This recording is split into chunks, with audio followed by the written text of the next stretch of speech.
Ladies and gentlemen, my name's Paul, hope you're having an amazing day.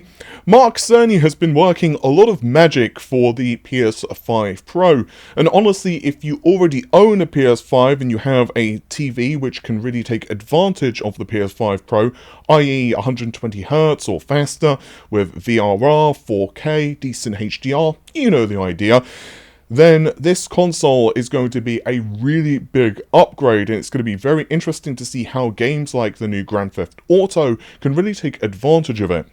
Now, ultimately, this console seems to be focusing around ray tracing and new advanced upscaling technology with big advancements in the GPU's architecture, and there are yet more reports now that are floating around online which really do double down on the information that we've already been hearing. But further to that, offer a lot of additional insight into what we can expect games developers to focus on with the PS5 Pro. As a big hint, it's going to be ray tracing, and also the release timing and release schedule for this console. We're going to get into all of that plus more after this quick message from the sponsor of the video. If you're running a copy of Windows 10 which isn't activated, of course, not only do you have to worry about the missing customization options, but there's also that annoying Windows desktop watermark reminding you to activate. Today's video is sponsored by WhoKeys.com, and they have an excellent price on Windows 10 Professional as well as Home keys. Yeah, and they also of course sell games. I've bought a few Windows 10 keys with my own personal account to test everything was legit and worked in preparation for this sponsored video. You can pick up one of their keys for 25% off using the coupon code RGT in the checkout. There's links to their website in the video description. Also, if you're building a few systems, there's bundles available too. Again, you can check out WhoKeys.com and use the coupon code RGT for 25% off the listed Windows 10 key prices. Now, I don't want to spend too long going over the console's specifications because at this point, I think most of us are familiar with it, but basically it's a hybrid design between RDNA 3 and 4, which is a big advancement over the RDNA 2 architecture which was found in the base model system. The real focus on this console is going to be ray tracing. As I said initially, the CPU is still going to be based on Zen 2, albeit in this particular case, the frequency of the CPU cores can run at higher speeds, 3850 MHz in CPU boost mode, but developers can also opt instead to focus on GPU performance, so it's pretty much up to developers on which one they feel is better. Memory bandwidth also increases as well to 576 gigabytes per second, up from 448 gigabytes per second. So ultimately speaking, with 30 workgroup processors, or 60 compute units if you prefer, this console is going to be really impressive. So, I want to read a few paragraphs from the Verge. So, Trinity is a high-end version of the PlayStation 5, reads one of the documents that they've been given access to. Now, Sony do seem to be expecting, of course, developers to still support both the PS5 as well as the PS5 Pro. So, of course, you basically can get a game, plonk it into your system, and it's not like it's going to be like, oh, well, you know what, you only have the base model PS5, so you can just go straight to hell. Of course, you are still going to be able to play the game, and naturally, if you own a game that, let's say, hasn't been patched, or it's a PS4 game, it will still run on the on the PS5 Pro. It's just, it won't be enhanced. So, let's just hypothetically say that you have Gears of War Ragnarok. Now, I do believe that this game will get patched. That's not a leak, by the way. That's just speculation and just kind of makes sense because it's one of Sony's biggest games. But let's just hypothetically say it does not receive a patch. You're still going to be able to play it. It's just going to behave very much like the base model. Perhaps, however, you're going to get some small bumps, maybe just, maybe higher resolution in some cases if there's variable resolution, but it's going to be interesting to see how that works out. But ultimately speaking, you're not going to get all of the new benefits of the PS5 Pro. But of course, developers in the future are going to be expected to release games which do take advantage of the PS5 Pro hardware, also known again as Trinity, and in many cases I suspect developers will want to patch their games to, again, take advantage of the hardware. This is particularly true for titles like, from Sony, for example, I suspect The Last of Us 2, Spider-Man 2, God of War Ragnarok. You guys can make some other, guesses down below. But basically, big titles from Capcom, Square, Sony, and so forth are all going to probably receive patches, particularly if they're still reasonably new, because just why wouldn't they? It would also, you know, in theory also, especially if they do a really good job, help to encourage sales. Now, according to Tom Warren, he said that developers now ordering test kits, and they can basically do this, and Sony are actually expecting every game to essentially be submitted a certification in August to be compatible with the PS5 Pro. Now that is a very important thing. Again, August. Now, Insider Gaming, of course, did release a lot of the information of the PS5 Pro already, and they said that it was aiming for a 2024 holiday period. We'll get more into the release date in just a second. Now, my information I was leaking last year up until early this year is still pretty much a lot of the same information, 30 workgroup processes, and so on and so on. So at this point, I don't think there's any real doubt as to the specifications of the machine. I think pretty much all of this is, well, let's just say, solid. They also go on to say that Trinity has a new mode that targets 3.85 GHz CPU frequency. That's about 10% faster than the regular PS5. However, there is a standard mode which can run at 3.5 GHz, or again, the high CPU performance mode at 3.85 GHz. As for memory, this is actually quite interesting. They state that while technically speaking, the memory bandwidth goes from 448 gigabytes per second up to 576. The memory system is much more efficient than the PS5 Pro, and therefore, quote, the bandwidth gain may exceed 28%. Developers are also being given access to more system memory. Games can use an additional 1.2 gigabytes of system memory, so that leaves developers 13.7 gigabytes compared to 12.5 of the base model console. They also go on to rediscuss PSSR, which is basically the new upscaling solution that Sony are going to be using for the PS5 Pro.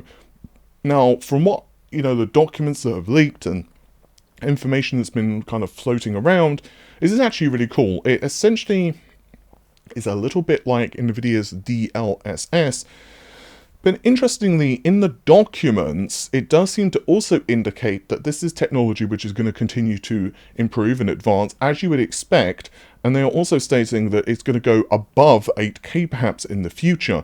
Now, they do say that in some cases this does require future hardware, so most likely that is, of course, going to be the PlayStation 6.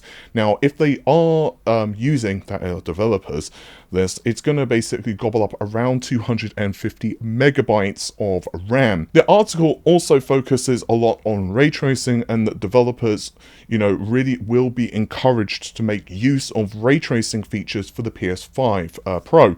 Now, of course, ray tracing is a feature that you can already do on the PS5 base model console. Games, for example, like Spider-Man 2, actually incorporate it as a base feature.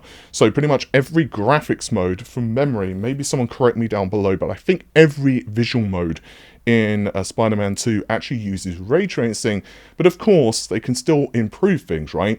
So maybe perhaps there's going to be more surfaces, more reflections, there could be more objects that get reflected, so basically there's going to be more samples per ray, so the ray can bounce essentially to more objects in the scene. In other games, perhaps at the moment, you might only have ray traced shadows, whereas this time you could start incorporating things like ray traced reflections. It's going to be very interesting, honestly, to see just how far they can push this. Again, there's between a 2 to 4 times increase in ray tracing performance. So if we average that out and say 3 times faster, that's really good. I mean, it'll be very intriguing to me to see whether we can start to see some level of path tracing in games.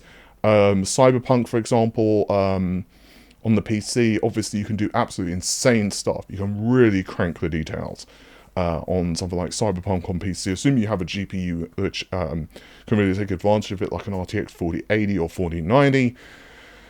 Alan Wake 2 as well just looks absolutely beautiful. So I think, you know, the PS5 Pro, and I've said this before in a couple of videos, it really is more of a preview of what is to come, because there's also a lot of ability on the GPU to run stuff like machine learning algorithms. I think from memory it's like 300 tops or something like that for the PS5 Pro.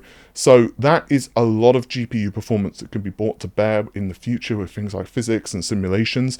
That's something I've really heard Sony will be focusing on a lot in the next generation. It's not just going to be like AI in terms of just, I don't know, making NPCs or your companions actually smarter and, you know, better able to, well, kind of behave how you would expect.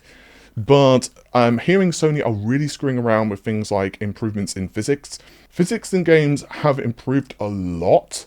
They certainly have.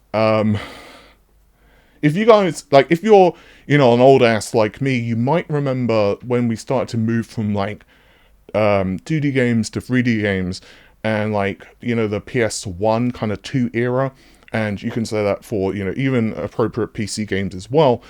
And I've used this example a lot of times before, but it was always, like, really immersion breaking when you had visuals that, yes, did look a lot better from one generation to another, but then you'd be, like, driving your car and you'd hit, like a little bush, or like a little fence that was, like, you know, yay big, and your car would just stop dead. And it was just like, oh, okay. Or you could shoot something and there'd be, like, no damage at all. Now, obviously, those are extreme examples, and now we have moved on a lot since then. But still, there is a lot of enhancements that developers could be, you know, there's just a lot of stuff they could do. Water now is certainly a lot better. Fluid dynamics just as a whole. So fluid dynamics can be a very complicated subject, and I'm sure if you're, you know, I'm certainly not a graphics programmer, but I'm sure many of you are kind of just groaning at that.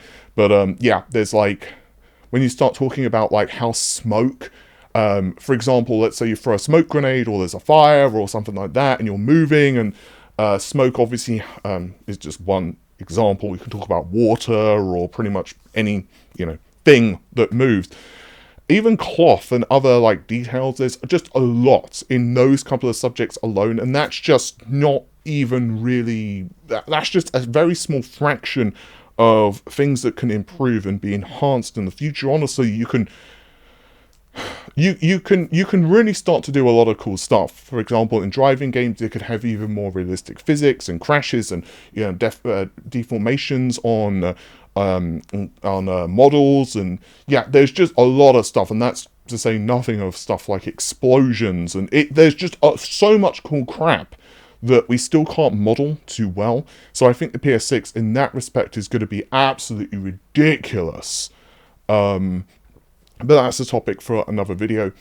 As for the release date, from the Verge's article, it does seem that they are still aiming to release this holiday, but it's really going to depend on the software. Now, I personally still think Sony will be aiming for this year, but again, it's going to be down to the software and whether they feel like they have enough of a reason to release the hardware. In other words, it's not a question at this point of whether the hardware will release, because at this point, the research and development has been done. The kits are ready, the software is essentially ready, the SDKs are done. So Sony are not just going to cancel this thing, but they also don't want to release it unless there are games which really do show off and, you know, really, basically they need to sell the system to people. So I'm going to be very interested to see what they actually detail. Personally, I'm very excited actually to see what the PS5 Pro can bring to the table. Developers are also, of course, really pushing the fact that they can go with higher frame rates and stuff. I'll be interested to see whether they do hit 60 FPS for Grand Theft Auto 6. That's a massive debate in and of itself. I can see both sides of things, and honestly, like, it could be, it's one of those conversations that we can't even say whether the base model consoles are incapable of running the game at 60 FPS. Like, there are theories, and you can say no, definitely not, but until Rockstar actually makes an official announcement, I think, like, dying on a hill is not a good idea. That's just my personal opinion. Like, you don't know what they can do with the engine, and we have no details yet for this stuff. So it's like saying it definitely won't run at 60 FPS. It's like, well, okay, but we don't know because there's no official announcement. I would say that I'm skeptical that the base model consoles will run at 60 FPS, but maybe they'll run at like 40 or something like that VRR. Who knows? Again, no one's exactly certain yet because there is no official announcement, and it's like, if anyone, my personal viewpoint is like, even if I have like information from a really good source and I have literally been given documents and I've literally been told this is going to be announced tomorrow, I am 100% certain, and this source has never been wrong. It could literally be a CEO of a company who tells me this, until it is officially announced, until I can physically buy the product and hold the product and be like, this is the product. I don't know if that's in short, but this is the product. I'm holding it. I'm always like, okay, I'll wait and see. And that's kind of my thing for the Grand Theft Auto 6. So I do think the PS5 Pro, of course, will launch, but again, we'll just have to wait and see. This is kind of it's going to be very interesting as well to see what how this thing performs in the real world. I'm quite excited. There's a lot of debate, of course, of like, oh, why do they need to release a console? You know, why do they need to release a PS5 Pro? And I always find those, like, questions kind of interesting, because then that person will go out and buy, like, a new TV or, like, a new iPhone or whatever. It's just like, yeah, you don't need to buy a new, like, a new 75 or 90-odd inch screen. You don't need it. You already have, like, a decent 50-inch screen. It's just you want a better one, right? So I think if you're in the PlayStation ecosystem, my personal opinion, and I say this as someone who's going to buy the machine probably, my personal opinion is if you are interested in the PS5 and you've got the cash, the PS5 Pro is probably going to be worth it. Again, wait for official announcements and all of that stuff. I'm quite excited, and I say that as primarily a PC gamer. With that said, take care of yourselves, guys. Bye for now.